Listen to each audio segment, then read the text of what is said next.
Papatah kolot baheula.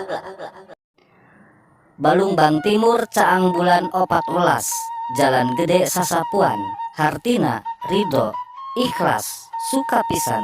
Artinya sangat ikhlas, ridho, dan tidak ada kebencian sedikit pun. Banda tatalang raga nyaeta lamun urang papangi jeung karerepet, upamana gering, ulah lebar ngajual barang nu aya pikeun ngubaran awak sangkan cager. Artinya jangan sungkan menjual barang untuk menolong diri, misalnya menjual barang untuk berobat supaya sembuh lagi.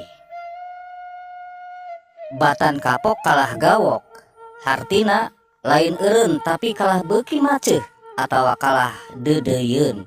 Artinya bukan berhenti atau kapok, malah mau lagi atau terus-terusan. Batok kohok piring semplek, hartina parabotan neueuh hargana. Artinya perabotan yang tidak ada nilainya atau harganya. Batu turun kesik naik, hartina cangkang sisindiran, nu hartina itu purun kuring daek. Diharapkeun ku jalma anu sarua micintana. Artinya sama-sama mau, sama-sama suka, sama-sama setuju, atau sama-sama cinta.